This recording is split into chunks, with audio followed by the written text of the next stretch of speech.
Hello, you're listening to Storytelling Saga, the podcast that shares stories. I'm your host, Allie, and this week I'm discussing Holes, the 1998 young adult novel written by Louis Sachar.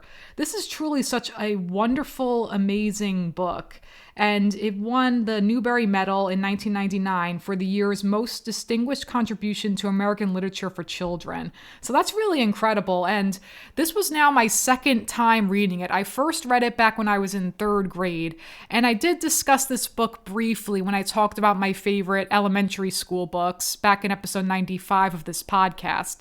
And everything I said in that episode is really all I remembered about this book. That our main character is named Stanley Yelnats, the same frontwards and backwards, it's a palindrome, and the actual premise of it, which is that he is falsely convicted of stealing a pair of sneakers, so he is sent to this juvenile detention center called Camp Green Lake, although I didn't even remember that name though, and there they have to dig holes that are 5 feet deep and 5 feet wide. So that was really just kind of the bullet points of this book, and I remembered the warden, I remembered some of the kids' nicknames, but I didn't remember how they played into the narrative. So I totally forgot how big of a role Zero has in this book.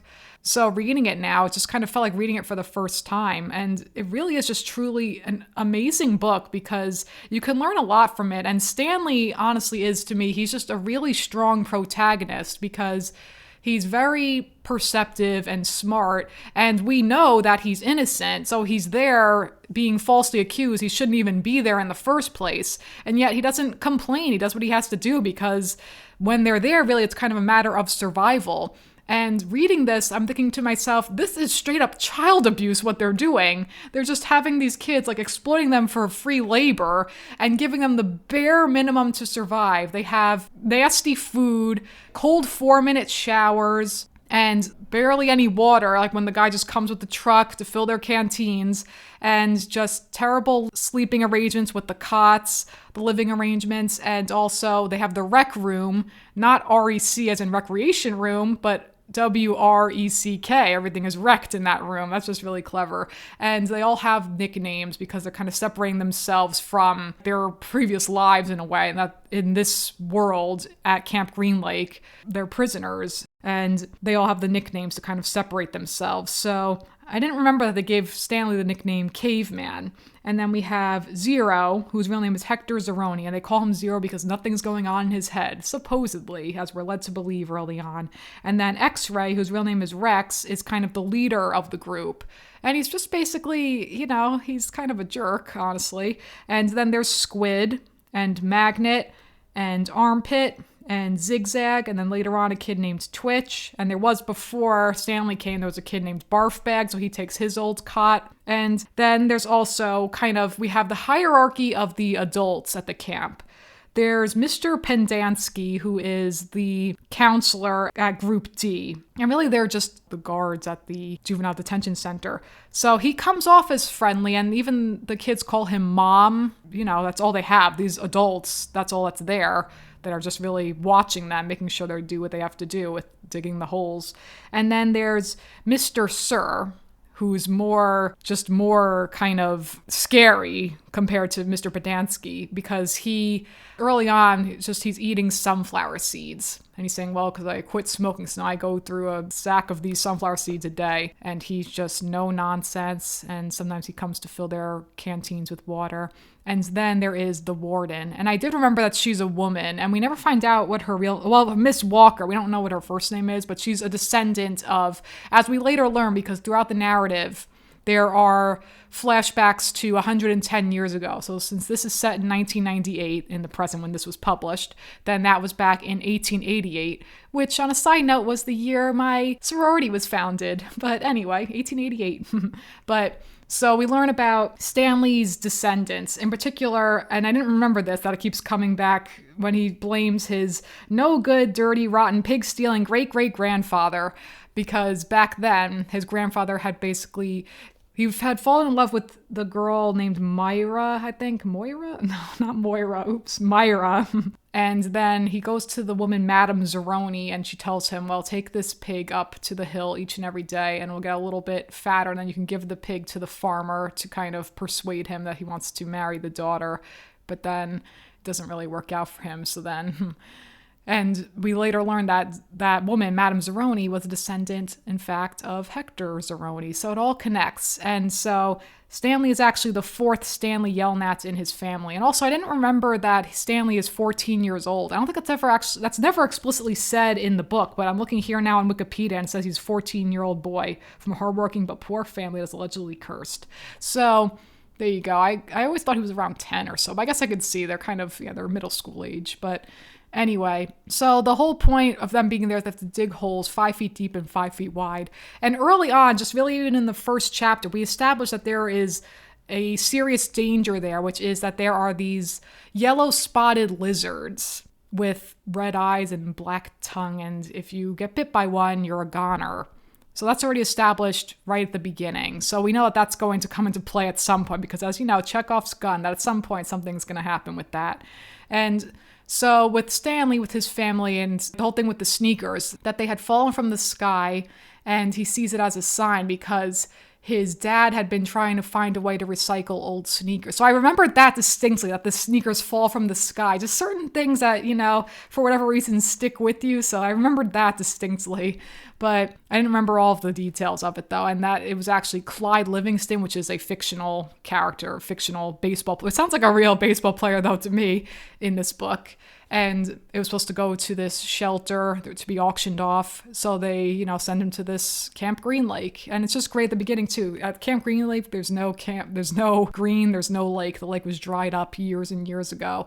And so then in the past, we learn about Kissin Kate Barlow. And first, she was a school teacher, Catherine Barlow, and she falls in love with the local man named Sam who sold onions, an African-American onion farmer. And so then when they fell in love and then when they kissed, and then some woman saw them, and then it spreads around town, terrible with all the racial tension, it's like awful. And then they end up tragically dying. Well, he ends up tragically dying, as does his trusty mule, his donkey rather, named Mary Lou. And she then becomes an outlaw, and that's when she becomes Kissin' Kate Barlow. So she had shot the sheriff, but I didn't shoot the deputy. No, that's a song. And give him a kiss. And so then later, like in the present then, as we flash back to those moments, and then in the present, the whole point is that Stanley's like, what are we digging for? It's like, you're just digging to build character. And Stanley knows this is BS, but he has to do what he has to do. He's got to dig because that's what they're there to do, unfortunately. And so the first hole is really difficult for him. And they say, well, the first hole, don't worry, the first hole's the hardest. And then actually, okay, the next day, actually the second hole's the hardest. No, actually the third hole's the hardest because it's just each day you're more and more sore and tired. They wake up early in the morning before the sun even comes up, eat their gross breakfast, and they dig their holes and they're able to do whatever they want for the rest of the day. And that's their days there at Camp Green Lake. And the guy keeps saying, as in Mr. Sir keeps saying, oh, this isn't a Girl Scout camp. So disparagingly. And I went to Girl Scout camp. Girl Scout camp is amazing. But anyway, so then he just knows, what are we looking for? Supposedly nothing. But then he says, if you do find something the warden would like to know. So first Stanley finds this fossil of a fish, like fish bones. He says, oh, this is really cool. So we could show the warden. And he's saying, no, the warden's not going to care about that. And then X-Ray, though, comes up to him and says, hey, listen, if you find something, give it to me because I've been here the longest. So it's only fair that I should get a day off because that's the whole point. If they find something of value or whatever, they'll get a day off. And so then Stanley says, okay, well, he can't really argue with X-Ray because X-Ray is the boss. And so then you think, oh, well, of course, naturally, then, of course, he's going to find something again at some point. And then he ends up finding what turned out to be a lipstick tube, a gold lipstick tube with the initials KB. So it's Kissin' Kate Barlow. And then the warden is very intrigued by that. So they get kind of a little bit of reward. They get all the water they can drink. It's so terrible. Really? Oh my God, all the water you can drink because, again, they only get the bare minimum. And X-Ray gets to have the day off. And so Stanley knows he has to do that just to kind of stay on his good side. He doesn't want trouble for himself. And then meanwhile with Zero, with Stanley and him, how they kind of are starting to form a friendship. And first when he is writing letters to his mom, and then Zero is just standing there. And he says, can you not stand over my shoulder while I'm writing? I don't like people reading over my shoulder. And then Zero confesses that he doesn't know how to read. And he wants Stanley to teach him. At first, Stanley says no because he just says, well, I don't have time for that. Sorry, I'm not a good teacher. And then he says, like, it's not just everything about him has gotten stronger or whatever, or hardening. Also, his heart is now hardening. And it kind of changes, though, when, I forget now what changes his mind, but then he decides he wants to help Zero, and he kind of feels bad for Zero. And also there are moments, like, Zero pretty much never talks, but only with Stanley. Then he starts opening up to him, and then he says, I'm not actually dumb. I don't talk because I don't like answering people's questions. So Zero's deliberate with not talking and letting people think that he's dumb, but really, of course, he's not at all. So, like, he's a great kid too, Zero. And then Stanley agrees to help him, like, teach him how to read. He's like, well, if you can't teach me how to read and write, at least teach me how to read. So then he agrees. And then they kind of do a trade-off where Zero will help dig his holes for him because he's the fastest digger, and he supposedly loves digging holes. Because at one point when Mr. Pedansky says, what do you guys want to be when you grow up? You need something to strive for outside of when you get out of Camp Green Lake someday. And then when he asks Zero, and Zero just says, I don't know, I just like digging holes. So then Stanley helps him. But then the other kids start getting jealous because he's not doing his fair share of the work. And then that's when they get into a fight, though. But first, Stanley's teaching Zero how to read little by little, like teaching him the letters of the alphabet.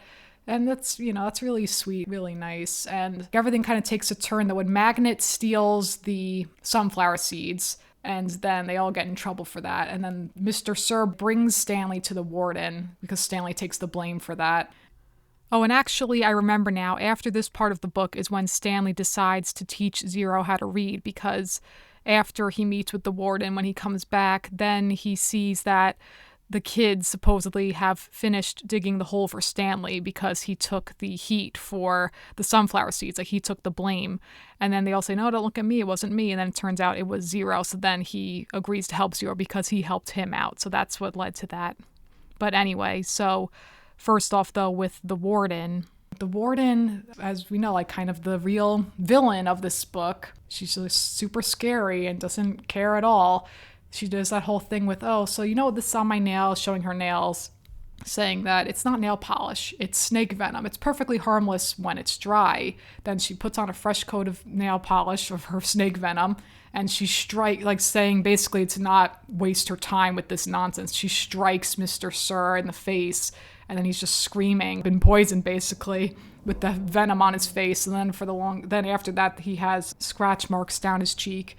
So then he's treating Stanley extra poorly and not giving him water, and it's so disgusting and terrible. And then a fight breaks out with the kids, with X-Ray and, with Zigzag in particular, when Zigzag, it's his birthday, and then he starts teasing Stanley. And also with Stanley, too, how we learn before all this, how he didn't have a good life as it was. He was bullied at school, and some kid was mean to him, throwing his notebook in the toilet. So it's really terrible, poor Stanley. And also that he's overweight too. I didn't remember that either. So he was picked on and everything. So poor Stanley. And so then they get into a fight, him and Zigzag. And then Zero comes in, tries to break it up, and they're fighting. And then Mr. Badansky comes in, okay, now everyone break it up. And he says, here's Zero, go back to digging. That's all you'll ever be good for. So then we see his true colors too. And that's a turning point for Zero, when he then strikes him with the shovel and he runs away then, and they say, forget it, no one cares about Zero, he'll just doesn't matter, he's gone now. And so then Stanley, feeling awful, like knowing he has to help Zero somehow, and then he ends up running away too when that new kid Twitch comes along, who had apparently just tried to steal a car. And then Stanley looks at the car that had driven there to, the truck, that when they come and get their water, and then he runs off, tries to drive the truck, and he ends up crashing right into a hole, and he just takes off running with his empty canteen, though, so he's off to find Zero. And then meanwhile, also we learn about how his great-great-grandfather had allegedly found some sort of refuge, like he found refuge on the Big Green Thumb. So he knows he has to find the Big Green Thumb, which is apparently this mountain that, if you look at it in the distance, looks like a giant thumbs up. And he ends up finding Zero eventually after walking for who knows how long. And then he finds this boat, which was in the past too, with the onion farmer Sam, who then, when they tried to escape, and then tragically he had passed. And so then the whole point is that with Kate Barlow back in the past too, that they were trying to find her loot that she had buried. So that's what they're really trying to find, the loot, as in the treasure or whatever, like all the money and stuff. And then she ended up dying when she got bit by a lizard, and she died laughing. So then when he finds Zero, under that boat, that same boat. He says, oh, what do you think that, like, because it's named after the donkey, Mary Lou. And they find in there also jars of peaches, which was also back then them selling peaches.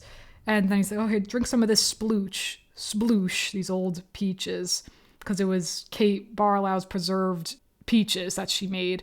So it all connects, all coming back. And so then they know that they have to like just work together, and if they're going to survive it all, they don't want to go back there to Camp Green Lake with the boys and going back to digging holes.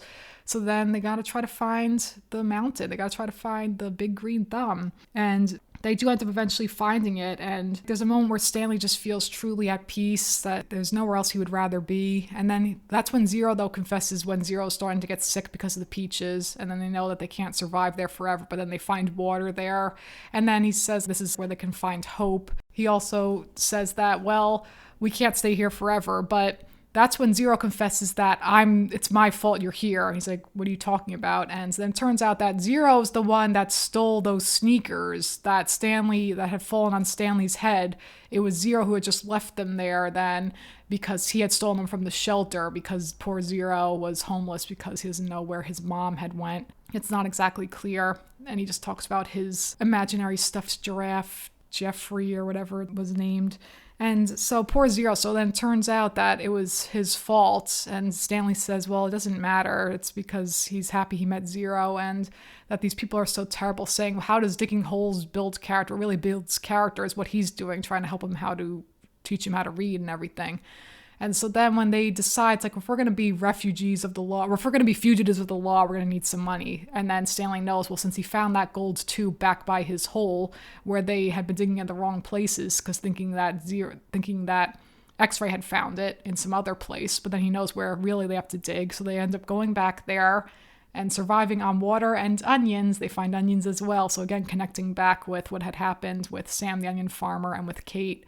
And so then they go back and they start digging, and then he finds the treasure chest, but really it's just a suitcase.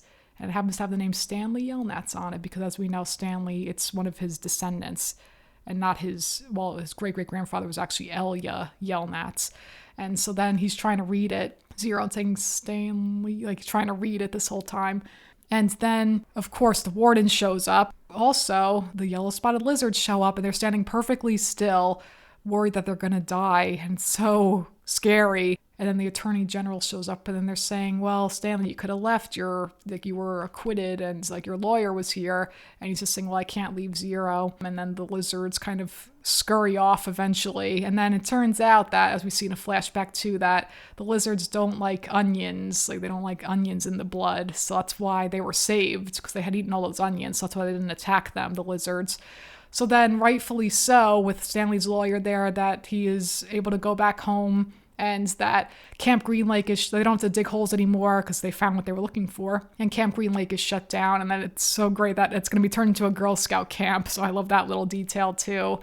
And so then they split the money between themselves, him and Zero, that they get a better life.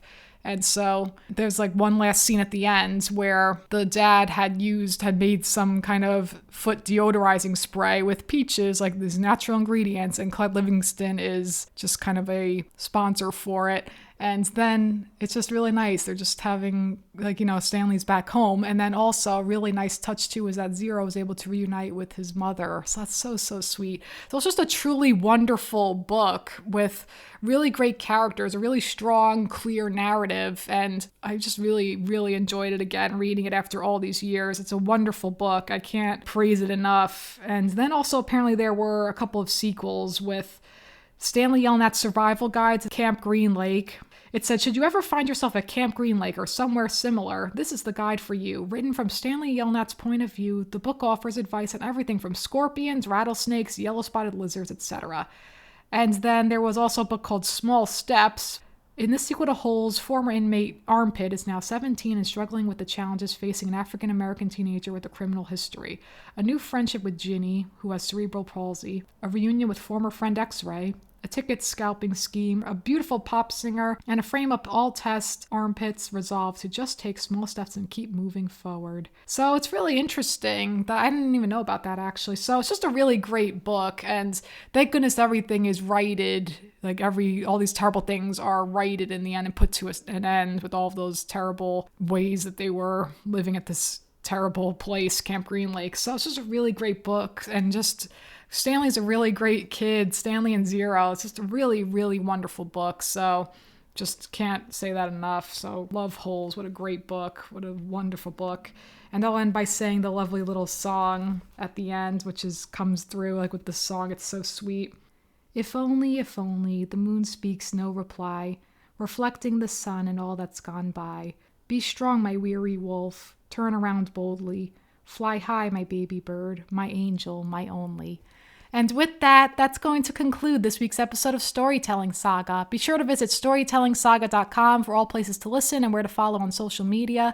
And as always, feel free to send me any questions, comments, or writing prompts by emailing me at storytellingsaga@gmail.com. Next week, I'll be sharing a new short story I wrote. Until then, thank you for listening, and remember, write what you love.